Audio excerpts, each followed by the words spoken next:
Yeah. It's going down today. I like days like today, man.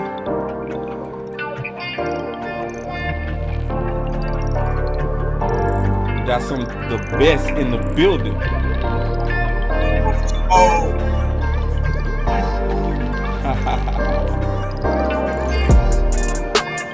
What's up, J Tuck? What up? Let's get it. You know what I'm saying? It's Friday. Like to call it Freestyle Friday. Don't hear no freestyle, folks. That's freestyle. We got Landlord in the building. Mama, I made it. It felt like just yesterday I was saying I was gonna make it on the show, man. It felt like just yesterday. Already, bro. So, man, I can't wait to talk ball today, man, because there's plenty of juicy juice going, man. God. Controversy. Straight up, bro. It's all good, though, man. It's the day in the life, man. Basically with our Cowboys. All right, so we got J Tuck and Landlord from Alabama. Cowboys Real Talk. It's about real talk today, baby. Yes, sir. So yeah, man, we gonna also add some freestyle to the game. Say that again. I'm focused, man. Yes, indeed. Giants on Monday, man. We ready. I'm ready. Yeah, let's go. Then obviously we gonna talk about them Giants too, man. We gonna definitely talk about them Giants. I'm feeling good about that though. Right. Real good. I ain't worried about that. Even with Cooper Rush, I feel like we good.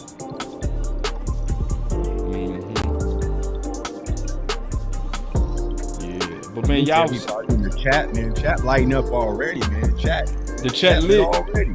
Chat lit. That's what I'm talking about, man. We got the best fans in the world. Already, man. Let's get it, man. Let's get it, man. The strongest fan base on the planet. On the whole, yeah, boy. Let's go, man. All right. Yeah.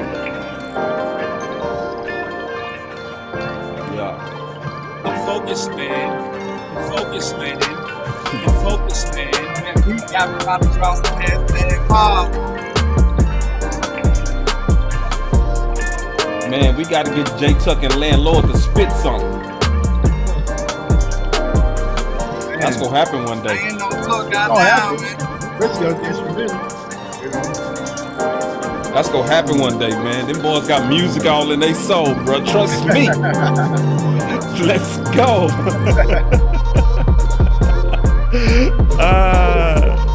Man, we got a creative, man. I swear to God, I love the creativity, man. Everybody, we got the dopest team in the world, man. Cowboys, man. Let's go, man. All right, here we go.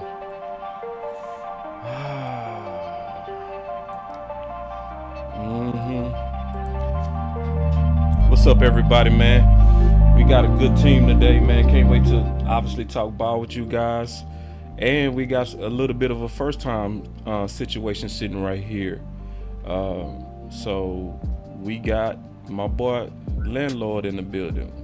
We got J Tuck in the building. So first, Landlord, you say it's your first time live, bro. We finna put you on the spot, bro, cause it ain't no big deal, bro. Landlord do what he do. What's up with it, big dog? What's going on, man? Hey, I told you at the beginning, it felt like just yesterday I said I was gonna make it on the show, you know what I'm saying?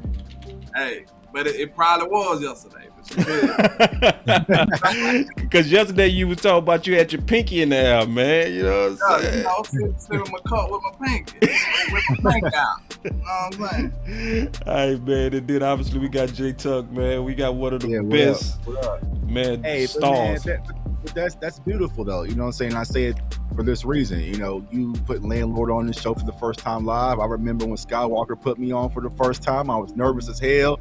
The chat had me shook, but it turned me into a monster. And here I am. They get rid of me. You know, I remember that show, man. Like there's some trolls in it. Like this guy's awful. This guy. What? And I started changing up a little bit. And like Sky was like, nah, bro, keep doing you. Keep applying pressure. And here we are, man. So, wow, bro. Community, bro. Keep climbing. The sky's the limit. Man, elaborate on that, bro. I got to get the background story on that. I really do. Yeah, man. So a lot of people know me from Twitter. You know, I've always been causing chaos on Twitter, just kind of giving my Cowboys take, you know. But Skywalker was one of the first people who kind of reached out to me like, yo, you should do YouTube content. Like, man, I ain't doing no time for no YouTube content. You know, I got things going on, right? And then 2020 happened when everything kind of just slowed down due to the pandemic. And Sky had reached out to me like, man, just come on the show. And I was like, nah, I'm kind of cool, bro. He's like, man, just come on the show. It's going to be real brief, man. I promise you're going to enjoy it, man. So he plugged me in. I was out there in my living room and just started talking Cowboys content, man. And we kept going. And I looked up, an hour and a half is going by. He was like, man, you are flowing, bro. Like, you were knowing everything off the top of the head. I didn't know how this is going to go with your personality, but you was just a natural, man. So after that, started my own channel, you know what I'm saying? And we grew to what you see today, man. So it's all about to everybody who wants to get in this community. I tell people, just start, you know what I'm saying? And let your passion be your fuel. That's the most important thing. We love this stupid team, you know, as stupid as they are. Sometimes we about to talk about it, but our love for that team keeps us going. Friday nights, Saturday nights, 2-hour shows, 3-hour shows, 5 shows, 6 shows. We always rocking because we love this team and we love the community, most important. Yeah, man. So I'm opening up my chat still, but someone said in the chat, I'm not gonna lie, I didn't mess with Jay Tuck initially. I was wrong. Hey, it's all good, man. You know what I'm saying? And like I always said, the moment everybody loves me is the moment I sold out. I let y'all know when I'm selling out. You know what I'm saying? Man, I know, man. Cause sometimes I ain't gonna lie, I be like, damn, man, I be too spicy sometimes. But my boy Rome always say spicy. I took that. If you hear spicy, we took that from Rome. If you hear nefarious, we took that from Landlord. So some words you already know, bro. So let's get into the meat, man. Let's go ahead and start with a little bit of what happened with Jerry. All right, here we go.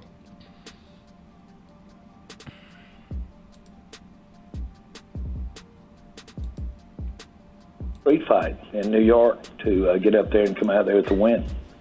Now, you know, most of the time you say anything, it makes news, and I think we all understand why. Is yesterday talking about, you know, how you would love if Cooper Rush played so great that there could be like a quarterback controversy. Do you talk to Dak like before or after situations like that, or does he ask questions to you about like statements like that? Not necessarily. If I see him, I will, and I'm sure the same with him, but not necessarily at all. And just to be specific, we don't have anybody that would really deep down like to see Cooper Rush play to that level more than Dak, because that enhances it for all of us, because we know we're going to need every ounce of every person on this team's best play. And if you start going up there and saying, boy, the opposing team as well as us, when they start looking and having more credibility about the way Cooper Rush is playing, about what we are at quarterback when we don't have Dak. Now, I don't believe there's anybody in the world that doesn't understand how much I appreciate Dak Prescott, his skills, and to have him for the future, and the future being right now, really.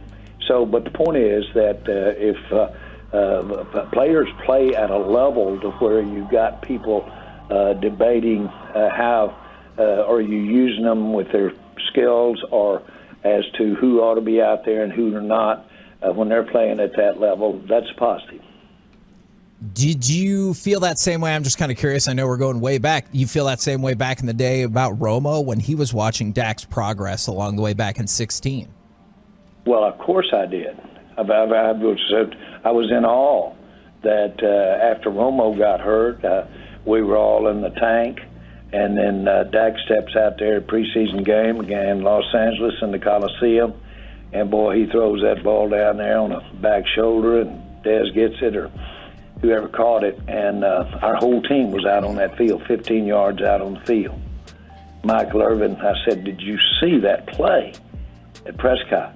And Michael said, I don't know about saw it, yes, but what I'm looking at is that team's 15 yards out on the field, everybody rooting for him. They're behind him so much. So that is really a wonderful thing to see.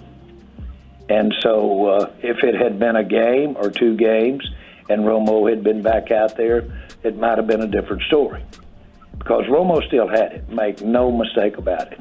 He had it, and he had it in a way that could win it all. And look what happened.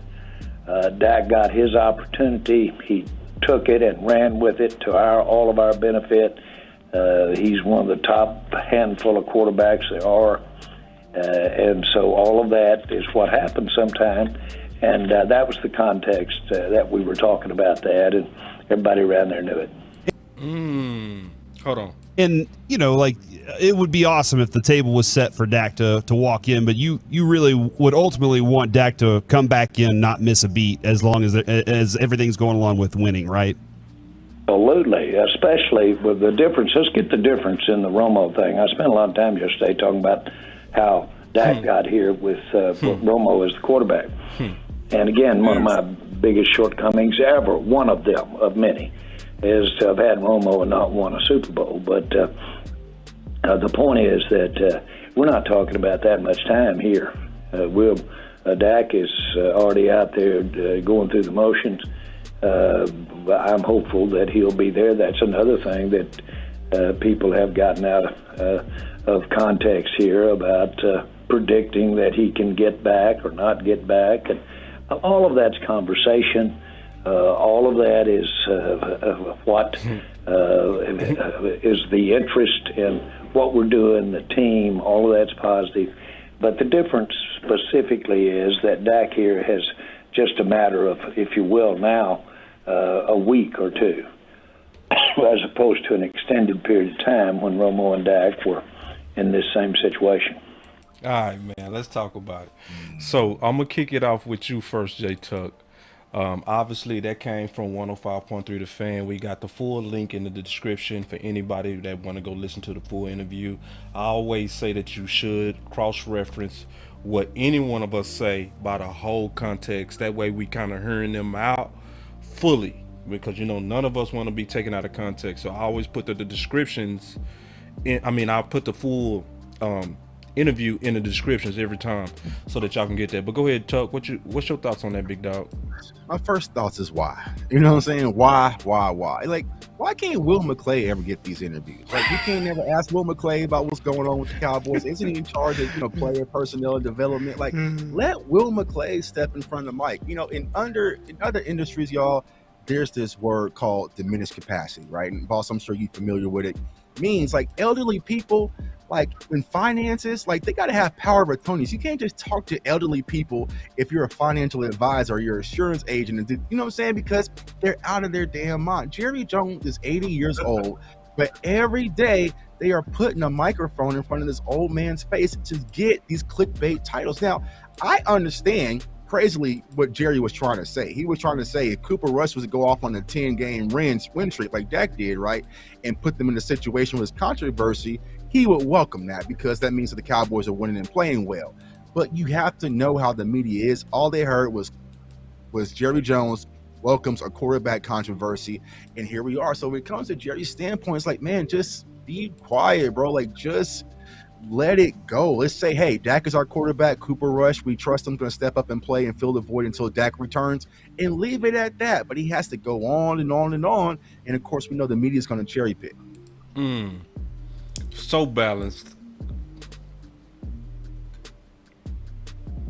Yeah. It's on you, Landlord. Oh yeah, man. Jerry always up to some nefarious type stuff, man. He want to get the media and everybody what they want. Clickbait. He want to feed that machine that's out there that's powering them Cowboys. You already know how Jerry get down. But, the way I look at it is like, Jerry like to put a little pressure, like put Dak feet to the fire, seems like. And think about it, fire. that might be an indicator on how Jerry feel about that. And like one thing a lot of us always forget to think is like we feel a certain way about these players, but that don't necessarily mean that the team feel like this about these players. You see what I'm saying? Like it's a difference. Like I love Dak. I think Dak can succeed and do great things. But does Jerry feel like that in his heart? And that's what matters. So, like I said when I was saying, Dak does perform better under pressure. And this might be an underhanded way of Jerry Jones trying to feed that fire. You know what I'm saying? Mm-hmm. And think about it. Dak played his best ball when he had that threat of Romo coming back. Yep. I'm saying he played his best ball. He led the team to a phenomenal year. And like, I don't like it. You know what I'm saying? I don't like him doing that.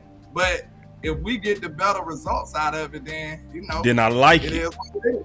Yeah, God damn. I love it. Like it. See, you know go ahead. I like this. Go ahead.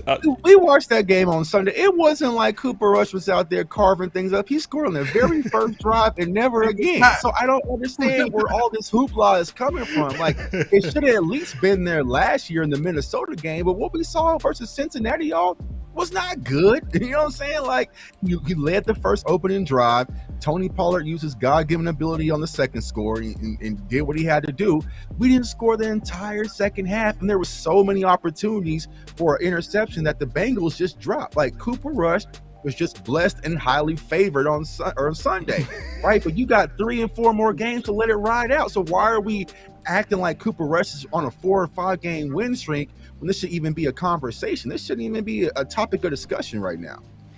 Yeah, and I would say this, man. Maybe J Tuck, you might be able to talk me off the ledge, but actually, I know a lot of y'all gonna get mad. I actually agree with Jerry. In what capacity? Come on, boss. I knew you was gonna fight me on this, Tuck. I knew you was gonna fight me, bro.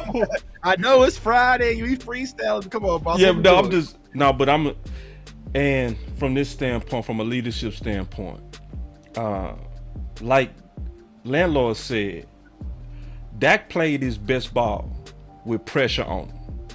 So sometimes it's like when you know your employees and you know what get them going, you got to push that button. You know what I mean? And I also think, and I've been seeing a pattern with Jerry, that I think he's learned from La'el Collins, and I think he's learned from Jalen Smith. Right, to where when he paid them, he didn't put the pressure on them. You know what I mean? Just keeping it real. And I think both of those guys got a little bit laxed once they got paid, you know? So I think going forward, Jerry is just trying to make attempts to make his top money guys accountable. Now, it's going to be like taking a circle and putting it in a square, right? Where you trying to take Cooper Rush and put pressure on Dak. Right. But I do get it, you know what I'm saying? And it's about getting and this time he was truly taken out of context. He was truly, and I can't blame you when somebody take me. Well, y'all know what I'm trying to say. You know what I mean? He said it right, and he was in context to what he said, but they just jumped on the fact that he said, I want a controversy. That's something they could put in the bumper sticker. But what you said, Jay Tuck, was spot on. What he was actually saying was different. And I fought people that's taking him out of context, Tuck. Let me say it like this. The other day, don't laugh. Don't laugh. The chat already know where I'm going. The chat know where I'm going. Landlord do too. But I said Noah Brown style of play is Chris Carter-ish. I got killed for that. I got killed. Now, everybody that knew the context was like, Boss not calling him Chris Carter. He's saying he getting open with subtlety. He getting open with, because he's slow. So he got to beat you. Yeah, craftiness. But the fact that I said Chris Carter with Noah Brown,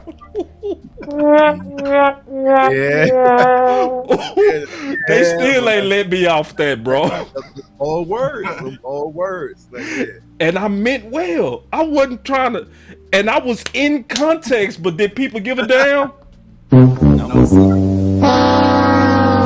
They crucified me, dog. They killed me, and to the point I was laughing at myself like, boy, you slipped. You just slipped. You should have said Bolden.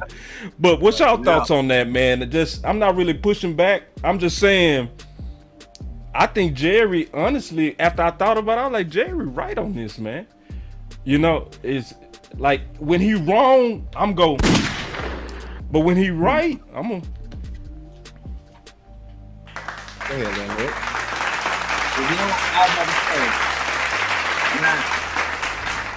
If you want to take the innocence approach, okay, we can say that. But, you know, I feel like Jerry is slightly nefarious, man. I don't want to keep saying the word. He's slightly nefarious, though, because you got to think, man. Now, it is some, you know, different circumstances where you can accomplish this, but I just feel like you don't become a billionaire without being a calculated man. Now, that's just a fact. This man understands what he's doing, man. Jerry know what he's doing. Come on, like we can't give him the innocence.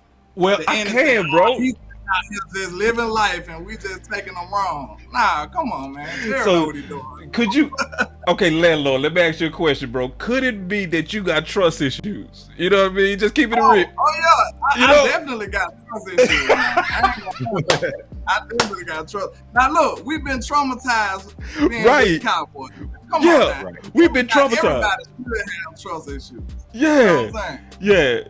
So, Chuck, would you got something else on that, dog? Yeah, man, it's just Jerry being Jerry. Like I was trying to tell people, you know, yesterday I stepped back and Boss, we talked behind the scenes, and we know Tuck had the real Jerry story. You know what I'm saying? Tuck had the real Jerry bomb.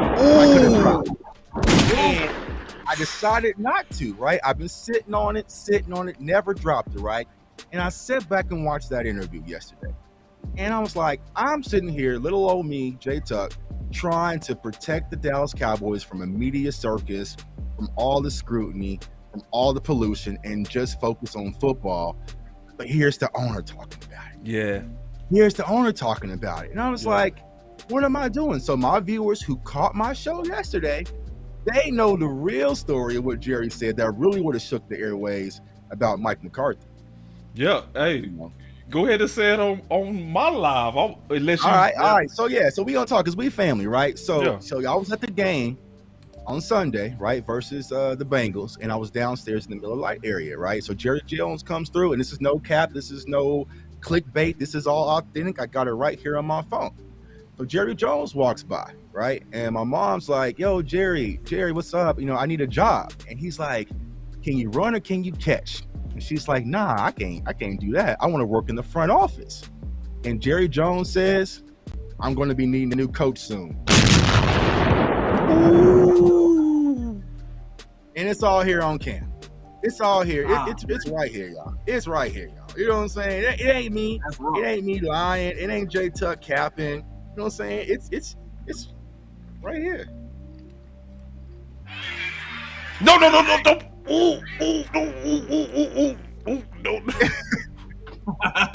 You know? Yeah.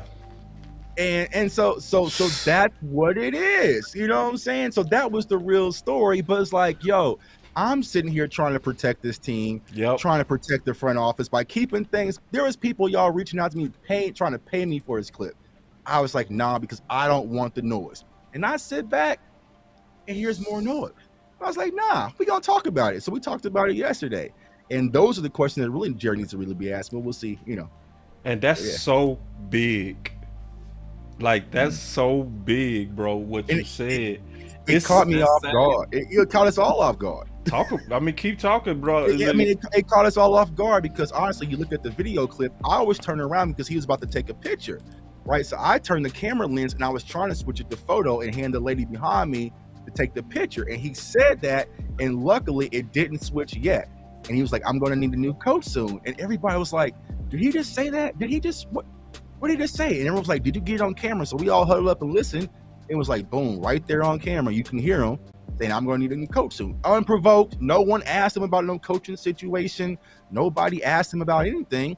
This was in Jerry's mind because you say things in jest, right? But sometimes it's the truth. So, that's the real Jerry story. Check this out. And we're going to talk about this because somebody said, why is Boss scared? He thinks Jerry would counsel him? No, bro. You got to understand, I'm a real friend. Yeah. I'm a friend of Tuck. What I was saying is don't play it now because that's money. That's what I was saying. Don't air that out because you can get paid for that if you decide to leak that. You know what I'm saying? So I'm looking out for him like, bro, don't just hand that out now. You know what I mean? And that's what everybody like he said, he not putting it out there. He not putting it out there for the sake of the Cowboys. Because people got to understand, we fans, man. Like, I just want this team focused on New York. I don't want all these Jerry comments, And I know if this video got out, and y'all know how it happens when I put stuff out, it would transpire, it would have went viral, and that would have been the conversation all week. And it took away the focus away from the team. And I just didn't want to do that. So I kind of kept on Tuck. But then yesterday, I sit back and watch this clownery, and my mom even texted me. She was like, Jerry's a damn idiot. And I was like, you know what? My viewers, you know what I'm saying? We're going to have a little talk about it, So it is what it is. And I'm going to hold on. I want to rewind real quick and just talk about, since we talking about it now, because Tuck told me about this way before, and I ain't say a word because, first of all, it's confidential and it's his story, and it would have been honestly whack for me to jump out there with what he already got. It would have been whack, even though I knew. But sometimes y'all got to know that as content creators, we sit on stuff for the sake of the team, and I want everybody to understand that because Tuck and I talked about this on the pros and cons. We literally talked about it like, okay, the pros could be this. Because I talked about the pro side. He said this could be a distraction. I said, yeah, man, we don't know how this would land. We talked about that. I said, you right on that. I said the other side is it could rally them. But to be honest, we don't know how this bomb would go off. Right. So Tuck, I want y'all to understand this, that he has something that if he would have dropped by Monday, he would have had some stacks in his pocket by Tuesday. Right. Okay? That's real. That's a real fan right now. I want y'all to understand that. I really do. Man. You know what I'm saying? That if he would have dropped, this was before the game. This is before kickoff. It was before. Oh, it was before the game. Before the game. Yeah. But that's also saying this. It's also saying this. It's saying that Jerry thought we was gonna lose against the Bengals. And he was already gearing up, already planting them seeds to make Mike McCarthy the scapegoat. We've been talking. What you got on that, Landlord? We've been kind of hogging, but J Tuck dropped something. Yeah, I know what I'm saying, but we family. Like I say, why am I sitting here taking bullets and the owner ain't gonna stand up and take no bullets? He, he pointing more bullets in the locker room. So, Look, I must say, on behalf of Cowboy Nation, we appreciate that, J Tuck. For real. That could have got it. Because, that's a testament to your true fandom because, man, I don't want that out. I'm just be real. Right. You didn't want that out? I don't. I don't. Because the thing about it is, we got a strong locker room, I feel like, but it still would have divided it to a certain degree because it's like, we believe. Y'all don't believe, that's on y'all. You know what I'm saying? It would have put a certain part of the team against another part of the team. I don't know, Landlord. Because think about it, bro. You done been on a team before. Yeah. You done been on a team before. Right. Everybody ain't head coach guys. Everybody ain't riding for the head coach. True. I can't fight you on that. That's true. You know what I'm saying? Some people true. more towards the defensive coach. Some people more towards the OC. Some people sitting back like, man, I can't wait till the head coach get fired so my guy can get in there. So it would have caused a lot of controversy, man. You see what I'm saying? Like, look, this stuff that some people that never been on a team before don't know. Like, it's a special thing when you get a team that's all the way together and bought in. That's the only way you can get the ultimate success. You know what I'm saying? As winning for real. That's the only way.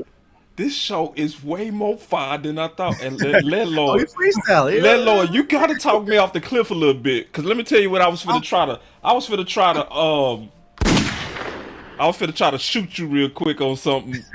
I'ma still Go try, ahead. but I'm halfway Go ahead. believing in that after hearing your case. I was already.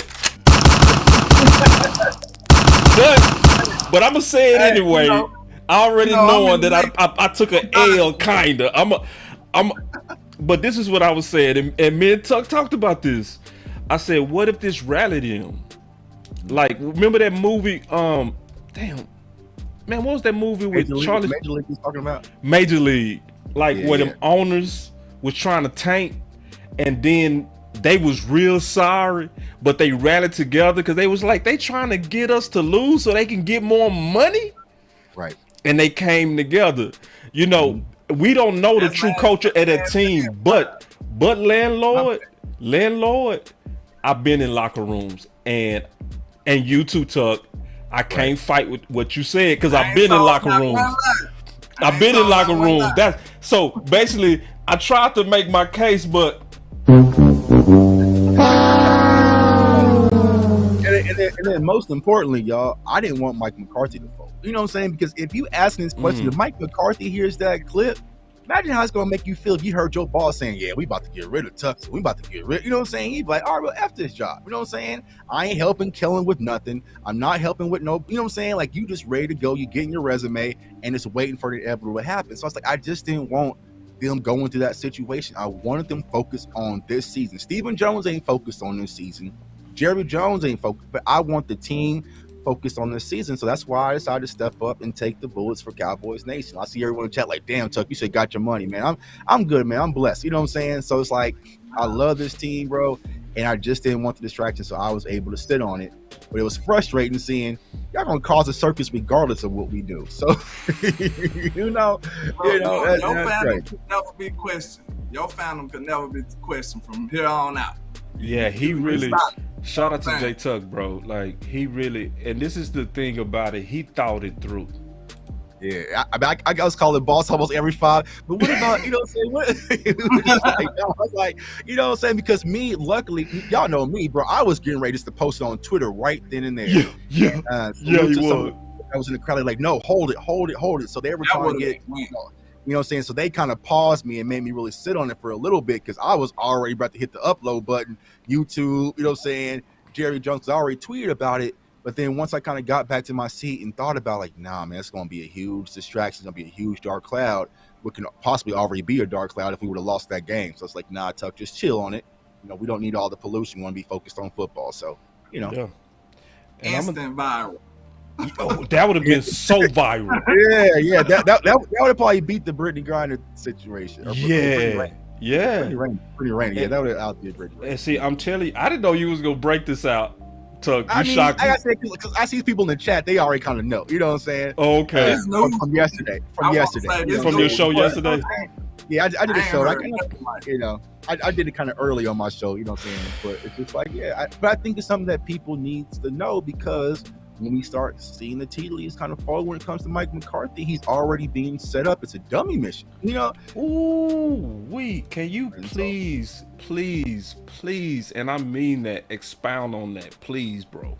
Yeah, I mean, I just think from the standpoint, right? Mike McCarthy was hired. He was able to bring his entire coaching staff. Even Mike Nolan, as bad as he was, right? He was able to bring in Mike Nolan, but he couldn't touch Kellen Moore, right? And I feel like what happened was when Jerry Jones signed Mike McCarthy, he was kind of bitter. He didn't want to move on from Jason Garrett, but he needed a name, right? He needed a name to kind of keep the Cowboys fan spirit alive. Mike McCarthy was a Super Bowl ring. You know, so that was a guy that a lot of Cowboys fans know. Like, okay, you know, it kind of makes sense, right? But we all know that's not probably who Jerry really wanted. You know, he wanted to kind of get Kellen Moore in house. Now that he kind of has Dan Quinn, he has his eye on him. And then you also have the fact where you can look at Sean Payton as a possibility. So it's like, all right, we kind of got you as this bridge guy. Cool, you got us to this point. We appreciate your efforts, but I got 3 different more opportunities that I can possibly pursue this offseason that I really want. So whatever happens with you, we can move forward. And that's the frustrating part, because I feel like Mike is being set to fail. You see all the things starts to circulate about him.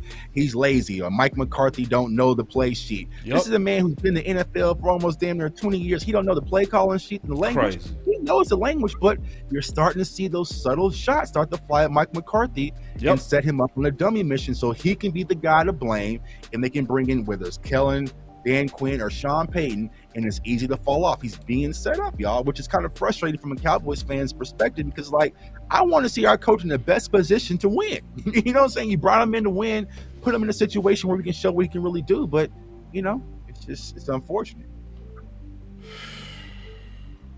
And see, job bangers. You know how we do. You know how I do, though. We link up. We job bangers. So those are you know boy, dude, can you hit that bomb button one more time? Ooh, banger. He dropping bombs. He dropping bombs. I'm over here with this. I need a little bit more.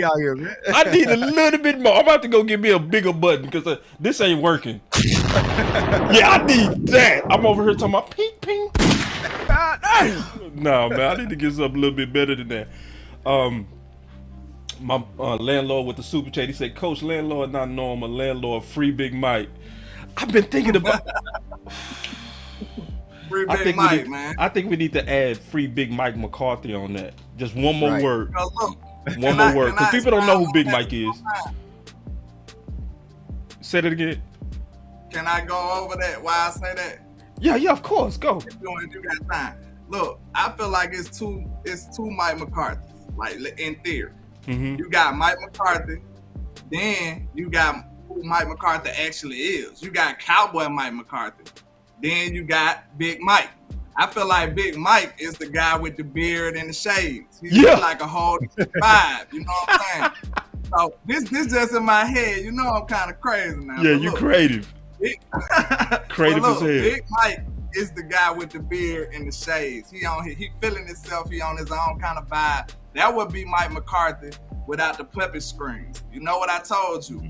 This is Game of Thrones. Any coach that come into Dallas, Texas, in the Cowboy organization, they turn Theon Greyjoys into Reeks. That's what they do. If you're not familiar with the show, explain Reek, it. Yeah, explain. Theon Greyjoy is a boss. Yeah.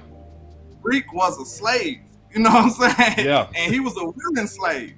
This is what they turn these dominant type coaches into when they come to our organization. And it's sad, man. We need the full Coach Mike McCarthy. Why would you come and, put him to the back when as soon as he get in, talking about Kellen Moore gotta be the OC? Right. You already put him at a disadvantage, in my opinion. You can't let the man fly. Free Big Mike. You gotta let him fly. Let this man cook, like they say, Russ. Because it's not fair. I don't really like the fact that you gonna make the turns, but it is some on Big Mike too, though. Yeah. You shouldn't have took those type of turns. You're a grown man. You got the right to walk away as well. You know what I'm saying? But it's hard to walk away when there's millions on the table. So somebody finally kept it real. You out of work. So, you know what I'm saying? Somebody finally kept it real. Thank you. You feel? Yeah. It's a big, you out of work. Like, you need a job. They tossing this money your way. All right, man. Hold on. Landlord did I got you took? Because I'm just sitting back loving this. Keep going, landlord did tuck. I'm loving both of y'all right now. Whew. It's a business. You know what I'm saying? Like, that's why I try to tell some of my people that follow me. Like, if a man devote his time, he should be properly compensated if it's a decent product, I mean. So that's the same thing with Mike McCarthy. If you put millions on the table, I mean, everybody don't have the type of morals and the character that we feel like we have. But a lot of people, character and morals will be tested when it's millions on the table. Yes. You can say thousands, hundreds, a couple of dollars. You know what I'm saying? It's people doing nefarious things for cheaper. You see what I'm saying? Yeah. So everybody can say what you want to say until it's millions on the table. That's what I want to leave you with. Go ahead, Tuck. God, this show. Yeah.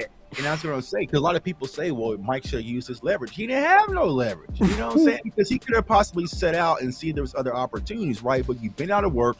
It ended poorly in Green Bay. You know, Aaron Rodgers put smut all on your name. So you're sitting back waiting for your opportunity to bounce back, and you have the opportunity to do it in the biggest spotlight.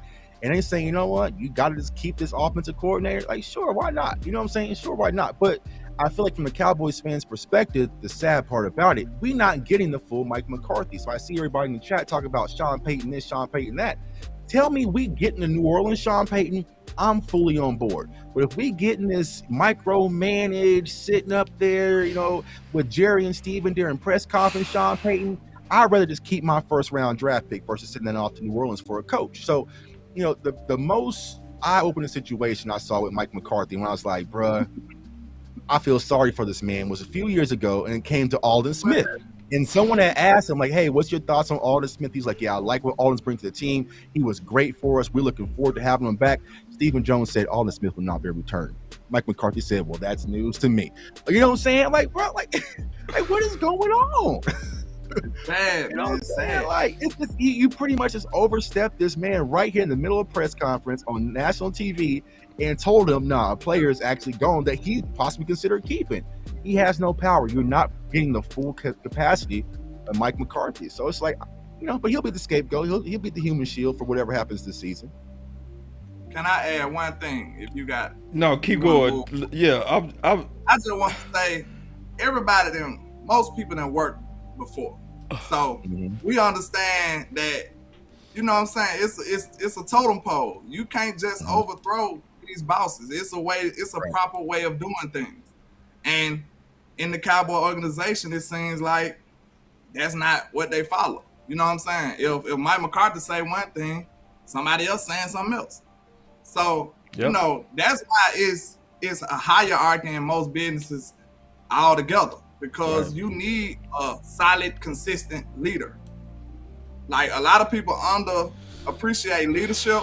Yeah. Leadership is vital. It is vital. Like coaching, it's vital, because you need a solid message from your leader, because nobody should be disagreeing with the leader. It's just like the household. If somebody say something, you shouldn't challenge that person right there. You know what I'm saying? If you got a problem with it, you need to pull them to the side, like, hey, we need to talk about that. You know what I'm saying? But you don't challenge the leadership in front of the public. That's not what you do. You know what I'm saying? Hold on real quick. This Mickey say, I'm done with Mickey. Mickey, I need you to go to work. I need you to go deliver some mail, because you crazy. Look. Mickey, what is wrong with Mickey? Mickey, after you beat everybody, you gotta fight Jerry. You gotta fight Jerry. You gonna lose. You gonna lose. Mike Tyson's punch out, bro. Big Jerry, not the little one. Boy, Mickey is crazy. God damn, but we got some funny people, man. Man, she already said I look like Jesus up here.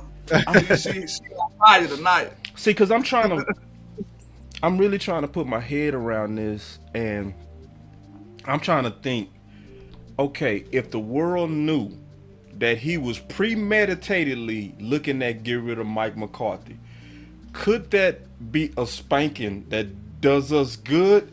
And the more I think about it, the more I say no. You know what I'm saying? Right. It is, because I feel better that because the thing about this, boss, you going to work and you hearing whispers of your manager like, we about to get rid of boss here next month. You know, I'm like, man, I'm taking a long lunch break. I'm coming in late. Like, y'all about to get rid of me anyways. You know what I'm saying? So I'm already on LinkedIn trying to extend my connects. I got my resume updated. And here's what people think. People think that if the Cowboys get rid of Mike McCarthy, he's going to fall flat. Mike McCarthy has put a ton of his homeboys on. Somebody's going to put him on. You know what I'm saying? So he's going to get a job in the NFL if he gets cut from the Dallas Cowboys, right? So it's like, I just didn't want Mike McCarthy to kind of fold and kind of go in this mode where it's like, all right, y'all already set me up to get rid of me.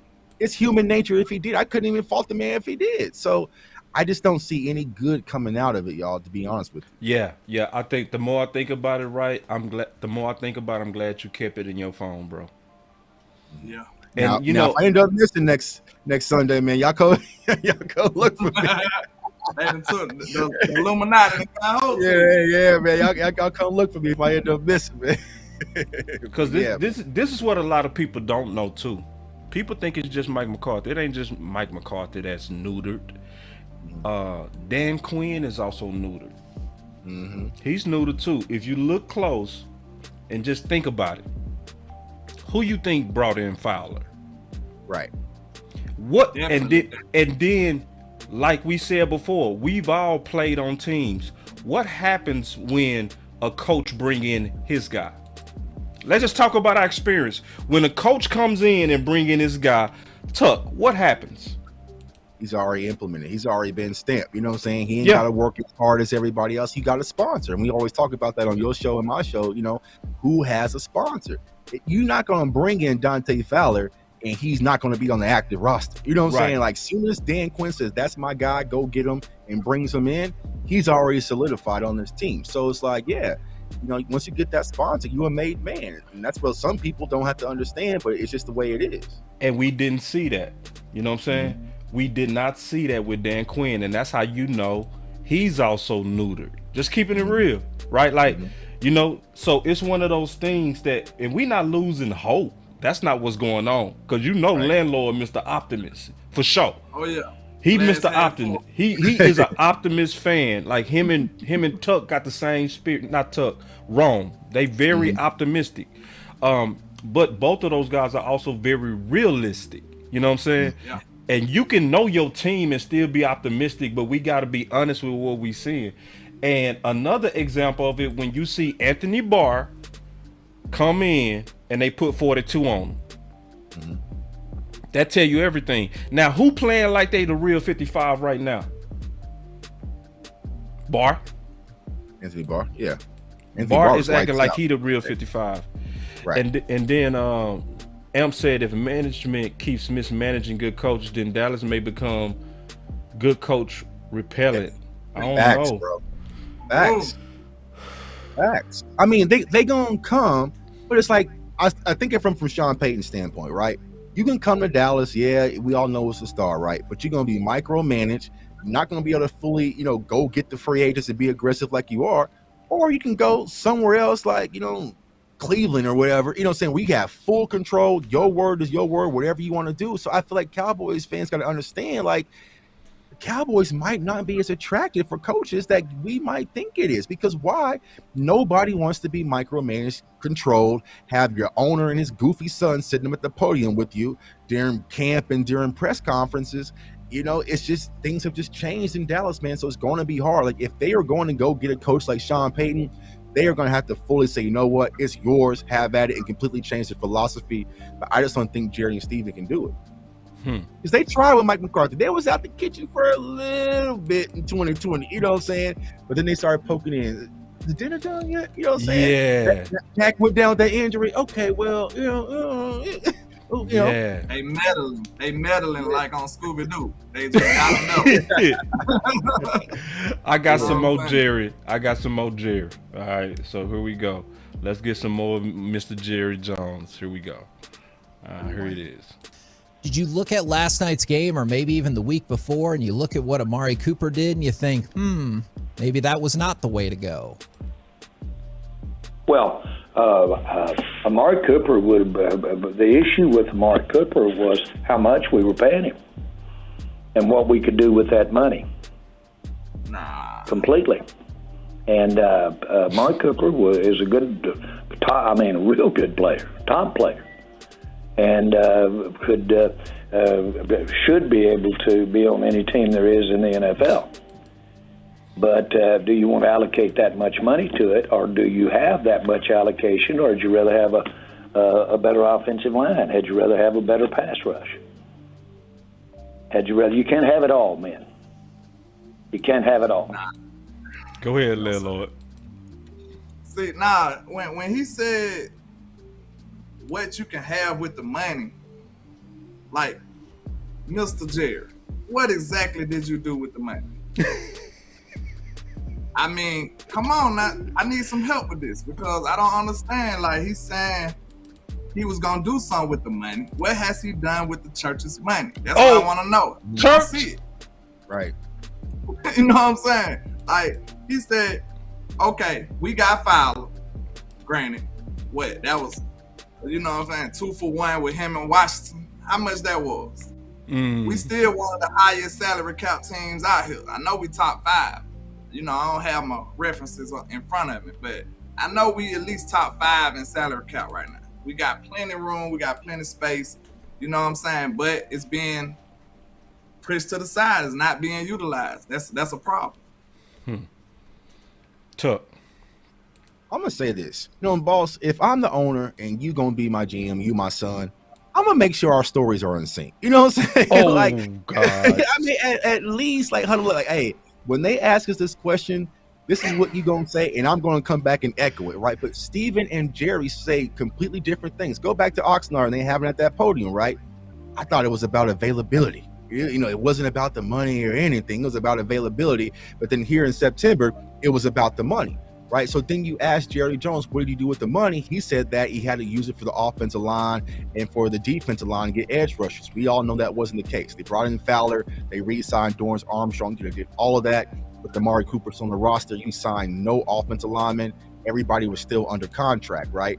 But then Stephen Jones comes out and says, well, it's about future, about rolling the money over for next year and future years and future. So they're all over the place versus just saying, man, we messed up. Just saying, you know what I'm saying? Like, it's okay to say, you know what? Amari Cooper's a hell of a player, and kind of thinking in retrospect, we probably should have kept him. Because here's the bad part about Amari Cooper. You can say, all right, we moved on from Amari Cooper. That wasn't the bad part. The bad part is what you got back in value, and the second bad part is you did nothing to replenish it. That's the problem. I live here in Kansas City, right? They got rid of Tyreek Hill, and I remember it was a bomb drop when it happened, right?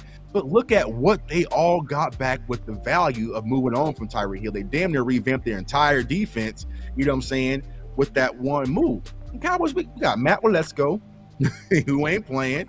We try to replace him with Jalen Tolbert, who ain't active. You know what I'm saying? So we did not replenish what Amari Cooper brought to this team.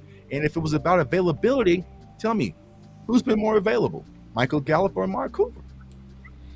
See, this, I gotta say, I think it's a little bit worse than even what you said, just a little bit, because this is Jerry from September 13th. Listen.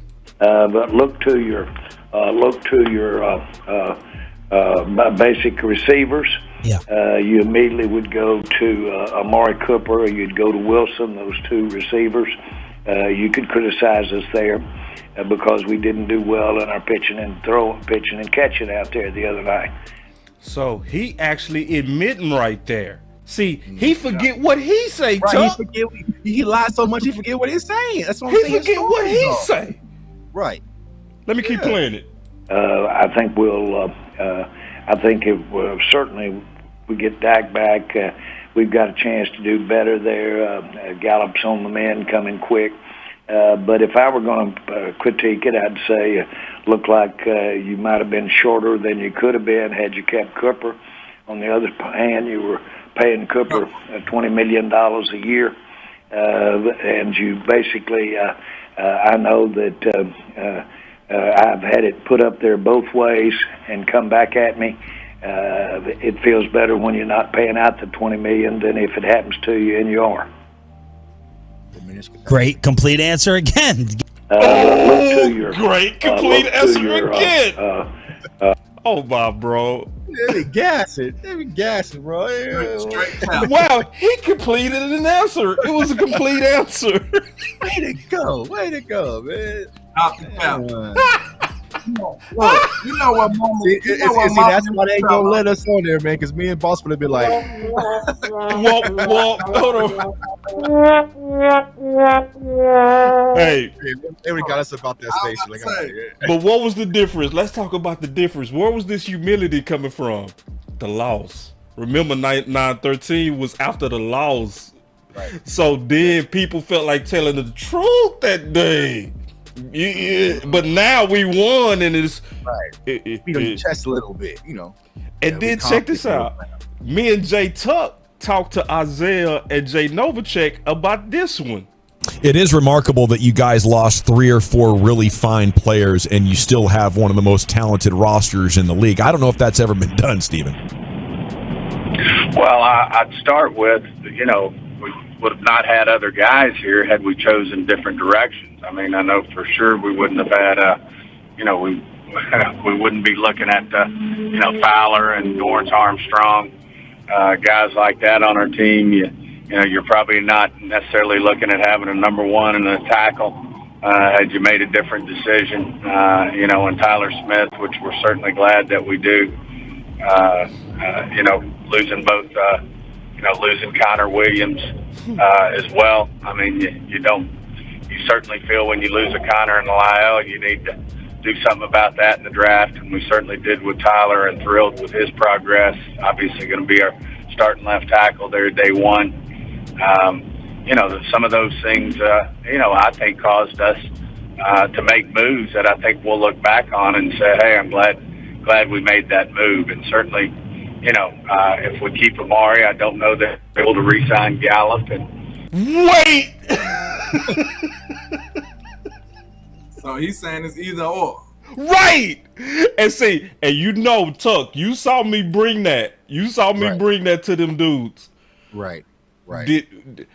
What was the answer to that? That you need to. Amari Cooper should have been the primary focus of bringing him back over Gallup. No, Isaiah was saying. Remember, Isaiah was saying, and I can pull the clip. I don't feel like it, but I can go pull the clip. But Isaiah was saying that wasn't about Gallup. This was about. Yeah. This was about CeeDee Lamb. He was like, no. Right. Yeah, he said clearly that it was about Gallup. It was about Gallup. So when you go to Landlord, what did you say about the church's money? Where is it? What did he do with it? What exactly did he do with it? Where are the receipts? We need them. You know what I'm saying? We ain't seen no improvement as far as like free agents. Like I said, you got a dollar store receiver in Washington. I like his skill set. He's decent, but he's not a real free agent. You know what I'm saying? You really made no noise in the free agency as far as the money go. You know what I'm saying? I like the draft. I'm big on Toba. I don't know what they seen. You know what I'm saying? That's my position on Toba. I like Toba. I showed the film session. I don't know if some of y'all didn't see it, but it was the preseason. But Toba can get open, man. You know what I'm saying? I don't know what they seeing. I don't know why they won't play him. They saying it's the injury, but, that's hearsay. We don't know. We're not there. Now, some things you do have to kind of take their word on because they in the building. You know what I'm saying? We don't know everything. We can only see what we can see. So sometimes you got to take a seat back and be like, okay, maybe they telling the truth. We don't know. You know what I'm saying? You being nice. You being nice. You being nice, dog. Hell no, stop. And Stevie White say, wow, no improvement. He talking about the receiver room. No, I know. I'm talking about He talking about the receiver room. He not talking about overall. Go ahead, Tuck. I'm sorry. No improvement. But I was going to say, when it comes to Tyler Smith, let me ask you all this question. Tyron Smith doesn't get hurt, right? Connor McGovern doesn't get hurt. Where's Tyler Smith playing? Oh, my.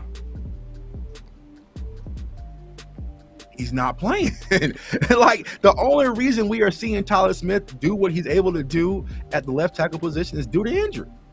So how you say, we wouldn't have been able to get a first round guy in Tyler Smith? Yes, you would have. Amari Cooper had no impact on that draft pick. Right. You know what I'm saying? You probably could have got you more Tyler Smiths if you would have got the proper value back for Amari Cooper. How about that? And see, I ain't gonna lie, I was a big George Pickens guy too, and George looking nice. Now imagine if we got a second round pick at least for Amari Cooper. I still go get George. We could have got George Pickens. Could have got Pickens. And he's nice, man. I'm telling you. I got the archive. You can go back. I said I love George Pickens. And Stephen White say that he see improvement in the receiver room. You see improvement in the receiver room? Minus Cooper? Minus Cooper? You see improvement in the receiver room minus Cooper? Maybe you see improvement in individual players, but does that mean they up to par? Know what I'm saying? Does that mean that they on a real NFL type level? Noah Brown got better. That's an individual player. Know what I'm saying? What about the receiving core as a whole? As a whole, no. himself back for sure. I love my guys though. I'm big on Michael Gallup. I'm big on Gallup than a lot of people. I think he a dog. He played with a lot of tenacity that's gonna rile up the team. Michael Gallup ain't scared of nothing. You know what I'm saying? He go hard when he go out there and play. And this is likely why they rushing Michael Gallup back, man. See, this is bad decisions is leading to more bad decisions, man. We already see what just happened to Godwin. He's already out, rushing. And here's the thing with rushing Michael Gallup back. You already got 3 receivers in the building that kind of built the same way, that does the same thing. Like, we heard all these conversations about Simi Fioka. Like, give him some opportunity, right? You drafted Jalen Tolbert in the 3rd round. Give him some opportunity, like, versus rushing Michael Gallup back. And if he gets nicked up with a calf or whatever, it's only going to hurt our season even worse. I'm thinking about saving Michael Gallup when Dak comes back, to be honest with you. Sorry, Cooper Rush fans, this is what it is, right? Save Michael Gallup till Dak comes back so we can really see this offense explode. But, I don't want to see him come out there and he plays on Monday night, but then he's a little it's just not worth the risk to me. So go out there, let Simi get his opportunity, let Jalen Tolbert get his opportunity, and go from there. But the Cowboys don't know what they doing, y'all. They really don't. Yeah, it's I the only thing. The only thing holding this together is Will McClay, y'all. Just being honest. And see, this is what I want y'all to understand. None of us are saying that we can't win. We just. Let me just tell you straight. I don't feel like bullshitting people right now and trying to talk sweet to this shit. Okay, let's just say it straight up. Jerry is treating you like you're dumb. And I'm going to just say it like this. If you go for it, you are. Especially if you've been on this channel for a while. And Tuck channel for a while. Who I know address this stuff. You know what I'm saying? Now, if you don't know, I can't call you dumb. Because I would call you ignorant. Ignorant means you don't know. But if we've been showing you all the evidence, we showed you them saying that Gallup was the reason they didn't keep Amari. And he clearly said, let me play it again, bro. Goddamn. Which was false. Let me play it again. Hold on. Where did I have that clip?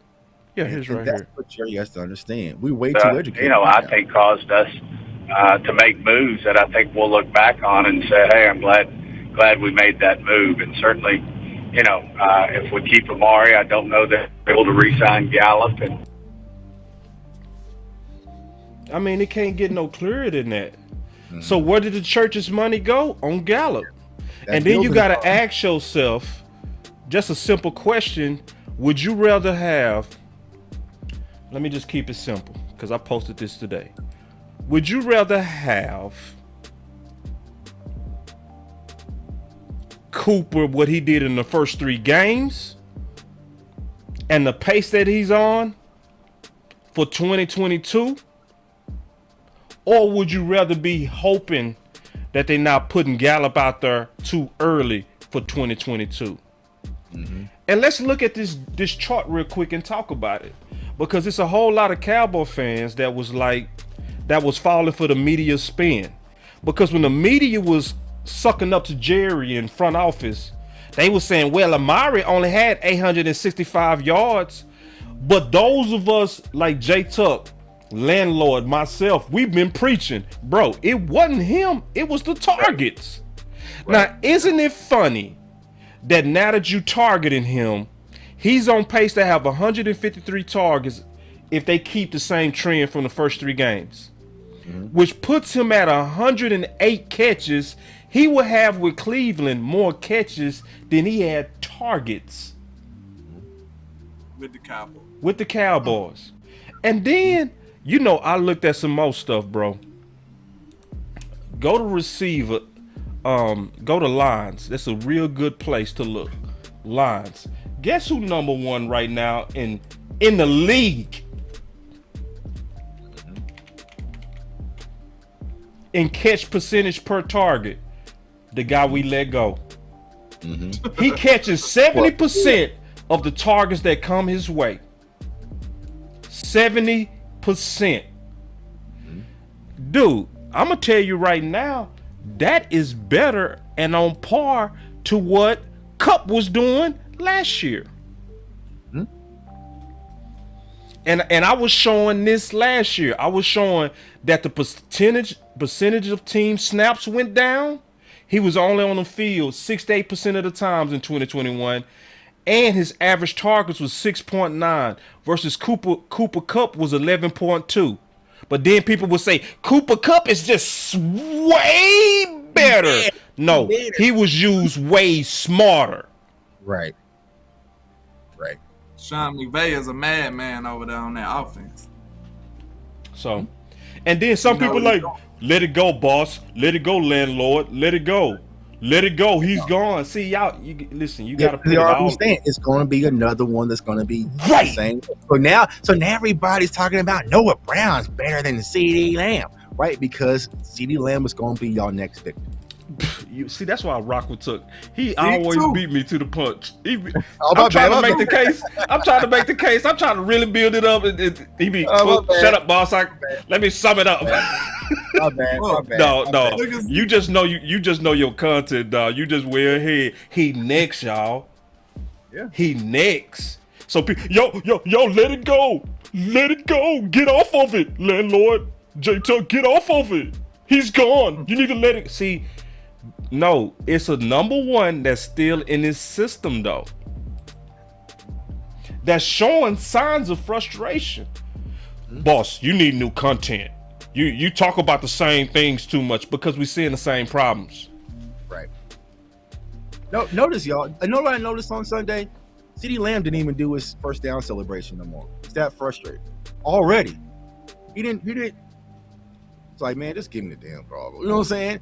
Because what happened after the first loss? Oh, well, CeeDee Lamb needs to find a way to get the ball when he's a triple team and quadruple team, and So he's hearing that already. Like, oh, y'all already putting dirt on my name, and I'm getting quadruple covered. You know what I'm saying? Like, it's just it's the system, and he's smart enough. He saw what happened with Amari. He talks to Dez Bryant. Like I said, we've done shows, boss, where Dez Bryant was saying the same thing. He's like, I'm never going to be viewed as a number one wide receiver in Dallas because the system doesn't allow it. Yep. This is just the next victim, y'all. So this is why we try to bring content, because y'all not getting this nowhere else. Nowhere. It's easy for me to jump on and say CeeDee Lamb sucks. He's not a number one wide receiver. He's not ready. Easy. He's not Jamar Chase, right? Yep. Well, explain why he is not Jamar Chase, why he's not Justin Jefferson, because he's not getting that opportunity. When have you really seen the game on the line and you say, you know what, I'm going to CD? The games that it happened, he exploded. So it's like, yeah, and I even said the same thing about Zeke today. Someone from the radio kind of posted, Zeke's falling off and only getting 4 yards. Yeah, well, tell the full story. Stats are available. It's free. All this information is public. You know what I'm saying? These aren't paid websites. Nope. You can go and see Zeke's carries Yep. when he has 20 plus, what he does versus when he has 15, 14, 9, 10, right? There's a discrepancy. So, Yeah. And so all this stuff broke today. So obviously that's why we're talking about it today. But I want to also switch to some good news and then talk about how to beat the Giants. We go get back to beating those Giants. Now we talking good news. Now we on good news. Everybody calm down. We on good news now, But listen, we got to give you all of it. You know what I mean? Oh yeah. It's just what it is. You can't solve y'all problems. Be my medicine. I can't be happy all the time. Nah, it's and I still love my Cowboys, but we just got to keep it real on the Cowboys and keep calling this out. Now the good news is this. This is the good news. We gonna start with one bit of good news. God is still trying to bless us as fans. I don't care what nobody say, because everything is pointing to Kellen Moore. Everything. The whole offseason with Hall of Famers was on Kellen Moore, right? Mm-hmm.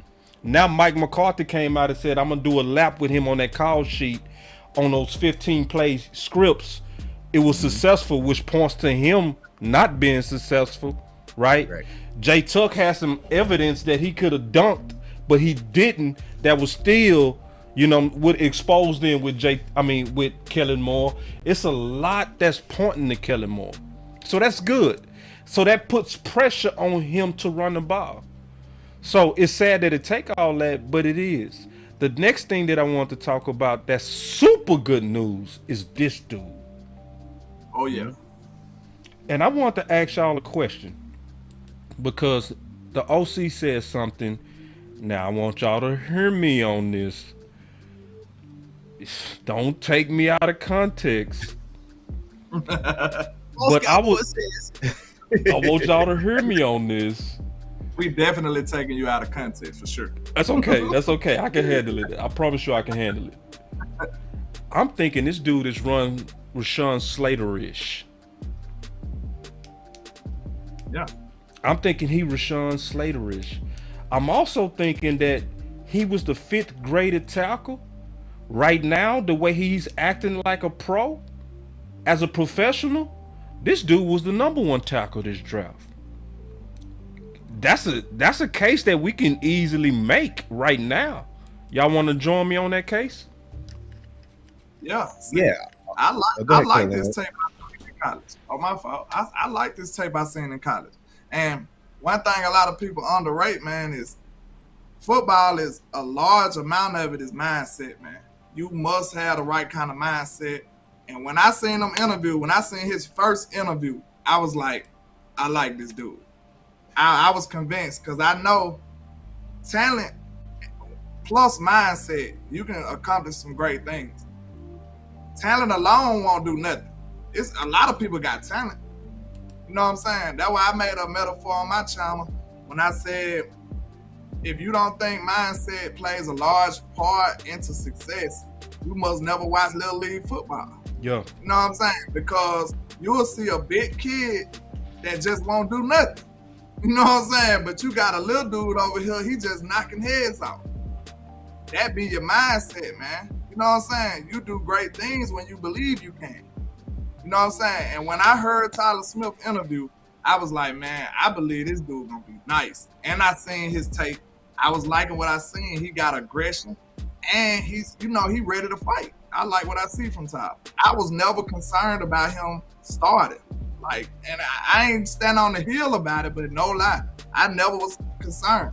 When I kept looking at his interviews, when I seen the confidence, then you seen his body transformation. This man was, he was trying to put in that work. No lie. He lost about 30, 40 pounds. Yeah. You know what I'm saying? He transformed his whole body. That lets you know that's a man on a mission. That's a man that's focused. That's a man that's trying to accomplish something. Right. And that's a man that say, like you and Big Game say, that's a man that's trying to put on for his city. Yeah. That's a man that take pride into what he doing, man. He didn't come in here overweight like, some of our old people, Lyle, you know what I'm saying? Yep. But not to call him out, but he didn't come in overweight. This man came in and transformed. And I remember somebody was making an argument back in the day when he first got there. They were saying he wasn't looking like a guard. He was looking like a tackle. This man was looking like baby Tyron Smith. After a while, he started looking like a real life tackle. And that's a testament to his hard work, man. Yeah, I like Tyron Smith. Yeah, man. Jay Tuck. Also, shout out to Jay Tuck, because this is him playing left tackle was Jay Tuck A plan. That was my B plan. I wanted Terrence Steele to play left tackle, but this was your A plan. So obviously you got it. What's your thoughts on it? Yeah, I mean, time steps don't lie. I say right there on Twitter.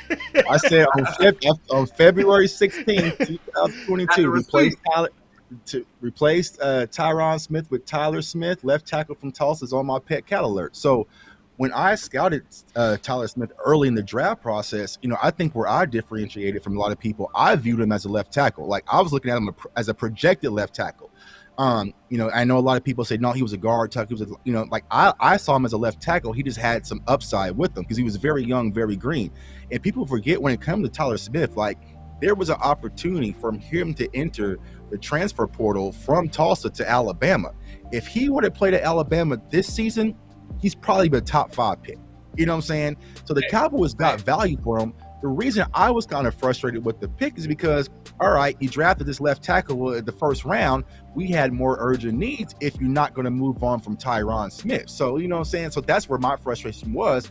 I would have probably got him in the second, but, the way the board was moving, the Cowboys had to jump. But, I doubled back down, even without him getting the reps, even with him getting a full offseason. I was like, I'm betting the house on Tyler Smith is going to be okay at left tackle because I like his mental capacity.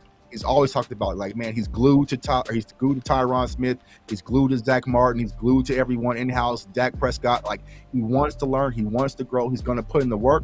I trust players like that versus the players who try and just rely on their God-given ability and don't put in the work on, in the lab, in the practice field. So I think Tyler Smith was a great value add, and me personally, I'm leaving him at left tackle. I know it's a conversation right now with Peters returning, but I'm leaving him at left tackle and let him cut his teeth because I think he's our left tackle for the future. So, and then Cap say, boss, you did not want Tyler Smith to start at left tackle. I didn't. Not with no reps in training camp. I didn't. And so this is the difference between me and some of y'all. I don't have no problem saying I was wrong.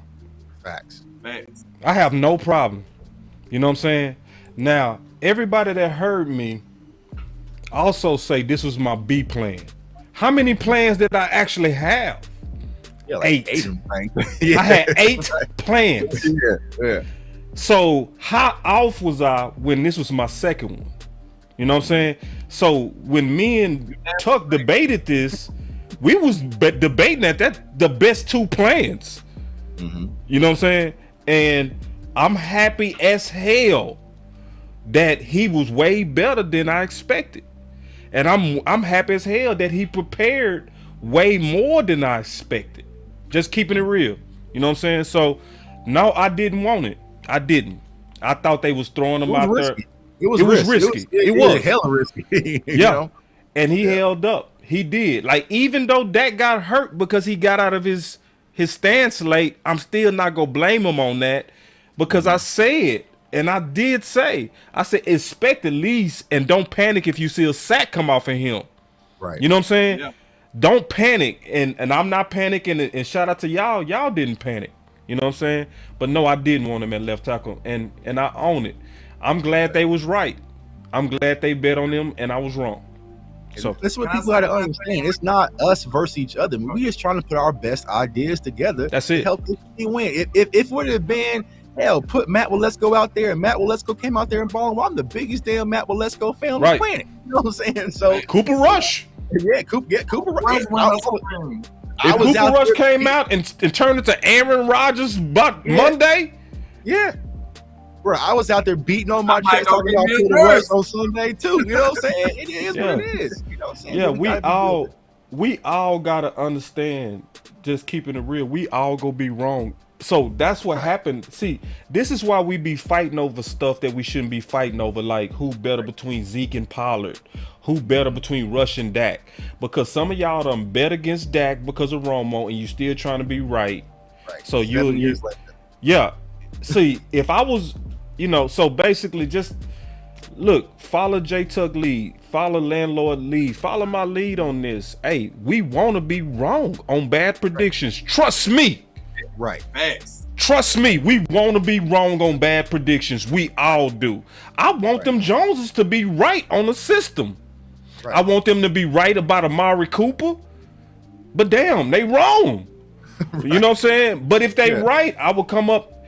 Let's talk about also where Stephen Jones was right. He was right about letting Lyle Collins go. He was right about that. Facts. You know what I'm saying? So they get us mixed up. Compared to the way Steele playing, shit.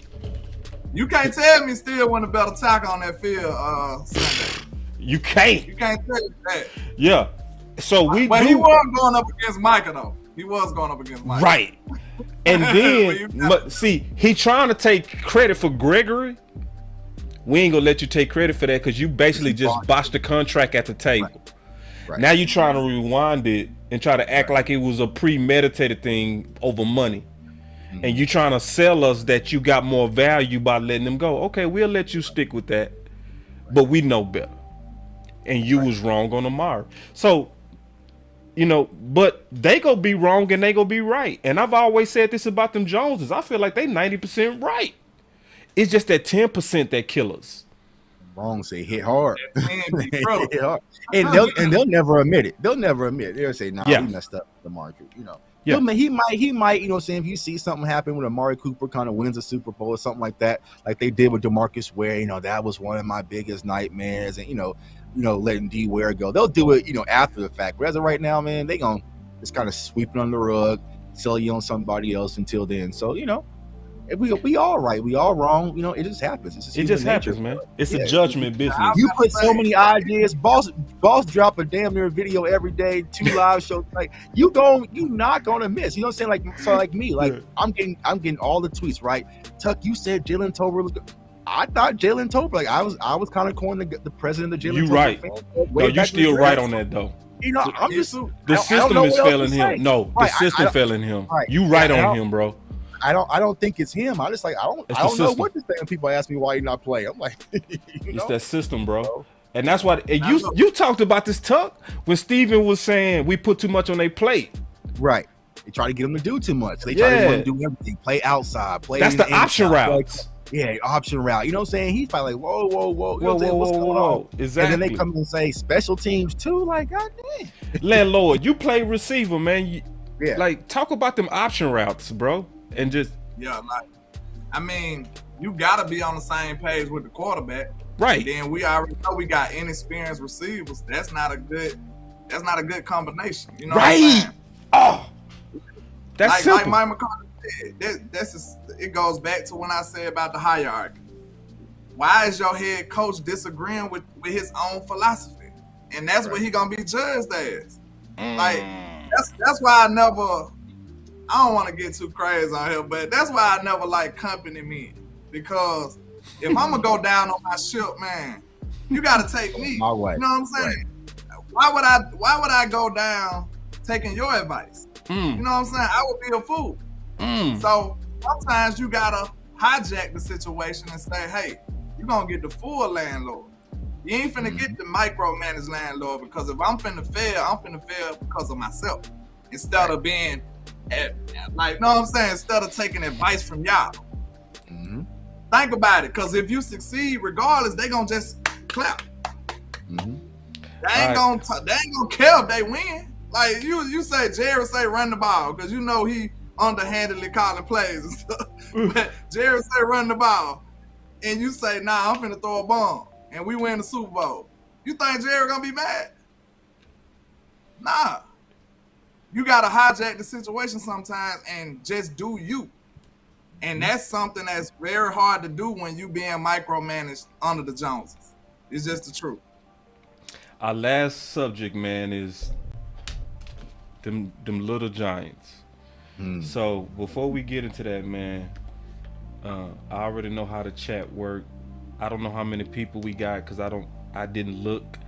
But usually, especially with a fire panel like this is the first time J Tuck and Landlord been together, and the chemistry on both of them balls is just amazing. Damn.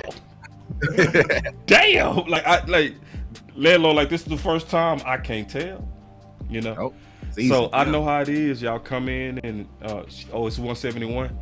All right, so let's just go and hit that like. I know, just please do that. That really helped the algorithm, that helped this show get recommended. Just take a second and do that. And also sub to this channel, sub to J Tuck, sub to Landlord. Get everybody subs. Let's all support each other. Because obviously you got some good information. J Tuck broke some stuff that he could have kept exclusively on his show and his channel. He didn't. He gave it to the nation. He gave it to Boss Cowboy Sports. He gave it to Landlord. So hit that like, hit that sub, and let's also support the underground. I mean that. The underground, where we can just tell the truth and be independent. And we got to do our part as a community to spread this information. So I'm pretty sure we caught up on the likes, because every time I remind y'all spike the likes amazingly. So I'm pretty sure we caught up. But so now I want to get into them Giants real quick, just briefly, and just kind of talk about y'all thoughts on the Giants and how we go beat them, and what else y'all want to talk about before we get out of here. I'll start with you this time, Landlord. What you got on that, big dog? Okay. To be honest, when I was watching, your film session on the Giants, I wasn't too impressed with their defense. I know they've been decently as far as the statistics go, if I'm not mistaken. Their defensive linemen look big and slow. Yeah. Now they got Thibodeau coming back though, right? I think that's his name, the draft pick. Yeah, Kayvon Thibodeau. Yeah. He Yeah, likely Thibodeau. coming I back. believe he coming back. So I'm not sure about him, but from what I seen on the film you was showing, Boss, them guys look big and slow. Now they might be stout against the run, but that pass rush wasn't looking like nothing. So I see why they blitzing. You know what I'm saying? Yeah. But I do like, to be honest, I'm gonna just be real. I do like Kadarius Toney. I believe he a great talent. Like he twitchy, that boy fast. He got hands. Florida kid, man, he can play.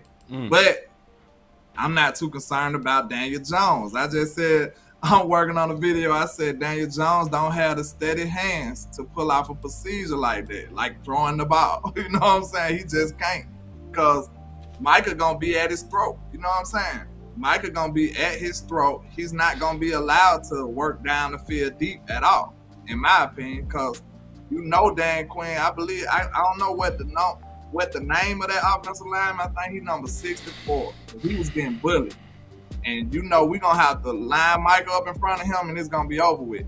But just to sum it all up, my game plan would be put 8 in the box and say, beat me, Daniel Jones.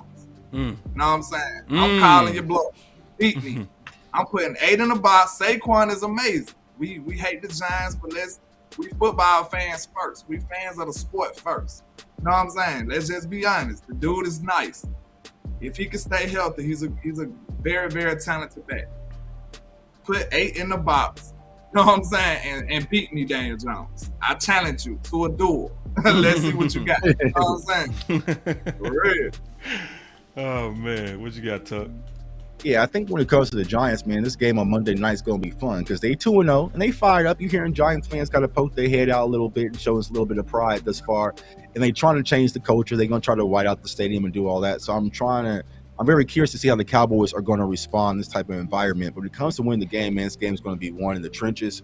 Defensively, I feel like our defensive line can get a lot of pressure. They do have Andrew Thomas, the left tackle, is pretty solid, but they have the rookie Evan Neal, the right tackle. And he kind of, said a little jab about Micah Parsons, nothing too disrespectful, but he said, he puts his pants on one leg at a time, just like me. But I'm expecting the Cowboys to try to get a lot of pressure. But when it comes to Daniel Jones, I feel like you got to get it in the interior because he ain't Lamar Jackson, but he can scramble a little bit and use his legs. So I feel like once that pressure comes up and you make him hold the ball like the Cowboys have been doing to Tom Brady and then also to Joe Burrow, I feel like our defensive lineman is going to get after him. Offensively, Cooper Rush doesn't need to be a hero. I hear all the gas. I hear all the act. You know what I'm saying? He ain't got to be a hero this week. Just do the same kind of game plan. Get the ball to Zeke. Get the ball to Pollard. Short efficiency throws, quick throws. Get the ball out of his hands. Just don't turn over the ball. And I feel like the Cowboys can come out and win this game. But if we don't win the time of possession or the turnover margin, it could be a long night versus this Giants team. Yeah. And I'm not going to get too heavy into it because I think y'all did a wonderful job of breaking them balls down. One thing that I'm concerned about, I want us, because we don't whoop them so many times, this would be a bad idea for us to have any sense of complacency. This would be a bad time to be flat at all. This is going to be a dog fight. They go really want to hold on. They gonna want to hold on to that 2-0, and we gotta know that. We gotta know that we gotta hit them so hard in their mouth. I mean, hard, because they gonna be. We got to stop the run. Right. If we can't stop the run, if they come out there running like Tampa, I'm sorry. If they come out there running like Tampa, it could be a long day. Right. But we stop the run. I don't see Daniel Jones doing nothing. This gonna be emotional game. So let me tell you the game I'm imagining. Remember, everybody thought 2018 them Giants was gonna lay down on the week 17, and we came out there and we set all them starters. We set Zeke, we set T. Smith, we set Fredericks, we set Zach Martin, and it was just Dak and his weapons. Y'all remember that?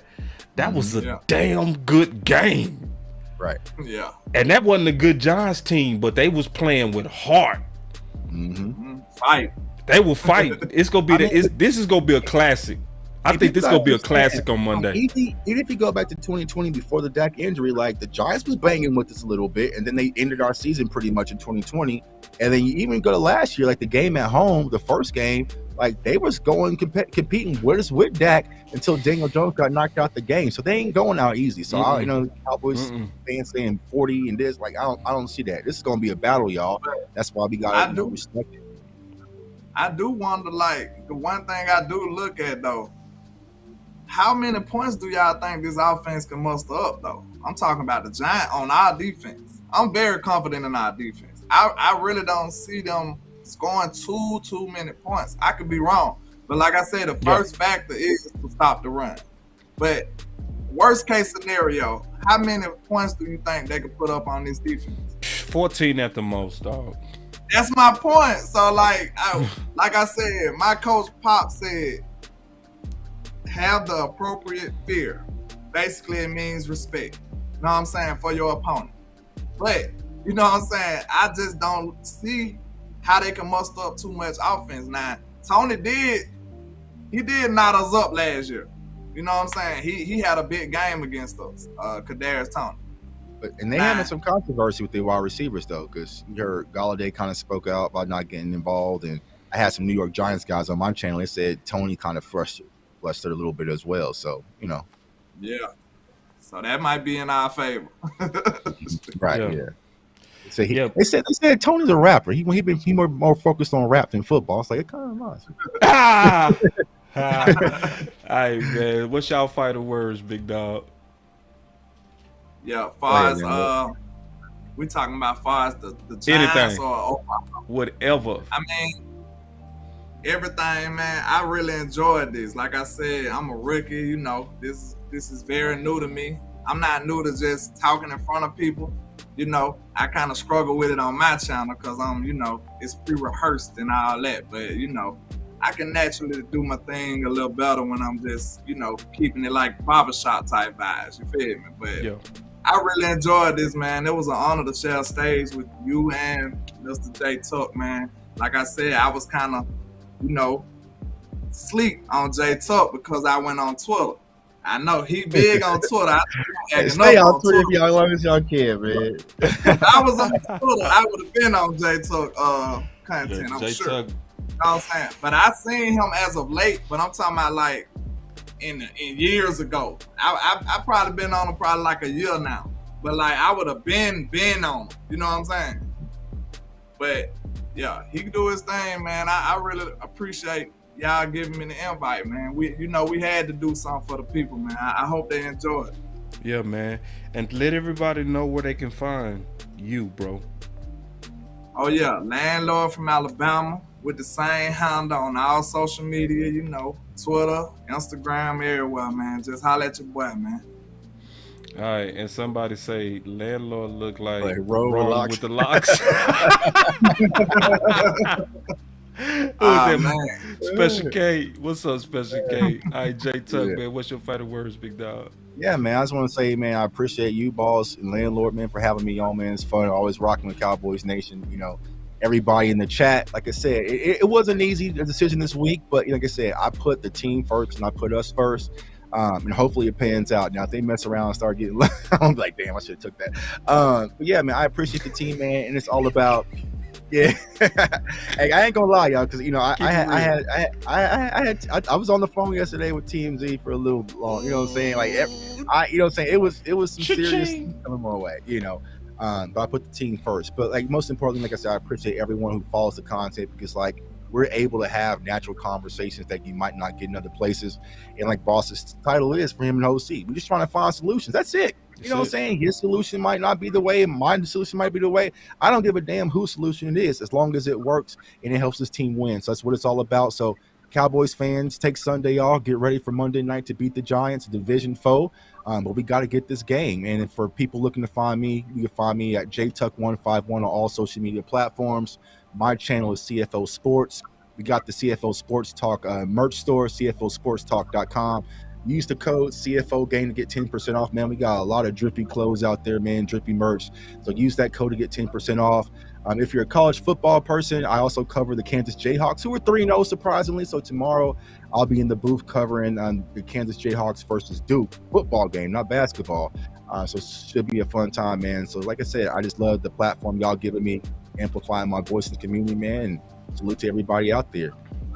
Yeah, and lastly, what I want to talk about is how I really do take the best practice from both of these guys. Like, they are very creative, and I've learned to simplify some things from listening to both of them guys. So, everybody know I've done a lot of content on Kellen Moore's system, but now I say the no ID system. I got that from Tuck, because he got that from his own research, which is accurate. Now it's free Big Mike McCarthy. I want y'all to learn as much as possible how we try to move the guys and the ladies that's real about trying to win. You see us putting our ego down.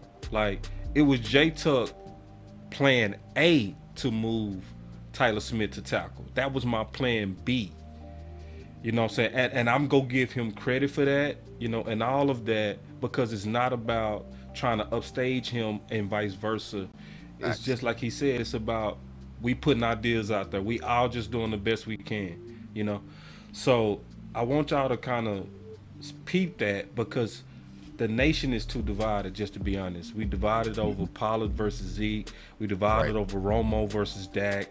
Now we divided over Dak versus Cooper Rush. Most of that stemming from people trying to be rights on their original opinions. We got to learn how to be. One thing about being right or wrong. Yeah, go ahead. Because I meant to say that back then.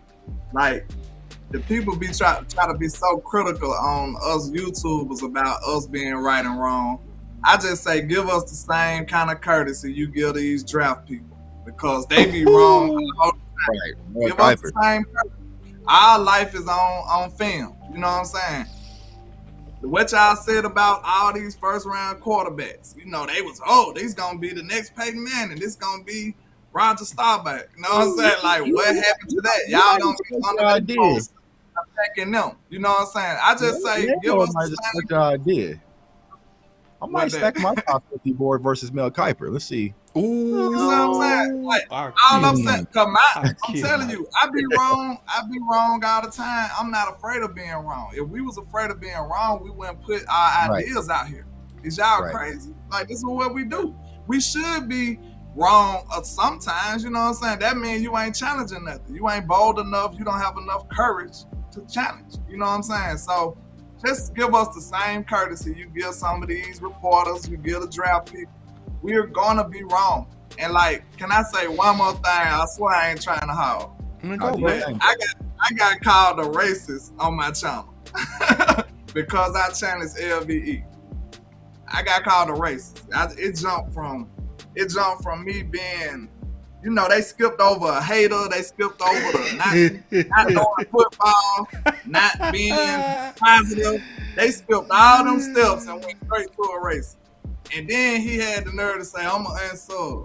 Sir, if that's what it takes, I appreciate your services. Thank you. You know what I'm saying? It will be other subs. It is what it is, man, because I'm just giving my honest opinion. I'm looking at film, giving my opinion. You know what I'm saying? I'm not an expert. I will be wrong. Give me that courtesy. That's all I ask. I think all of us content creators deserve that. I'm going to say something for you, Landlord. You know what I'm saying? Because we do all deal with trolls as part of the business is coming. But where I really focus on and where I really get that love and feel that love is when I'm out there at that stadium on game day, man. Like, it just uplifts me when I'm walking around. People like, yo, J Tuck, take a photo. You know what I'm saying? Or, here, J Tuck, I'm meeting people's son. So the people who really rock with us, that's who I do it for. Them people they gonna hate, right? Because we're in a position doing things a lot of people don't have the courage to do.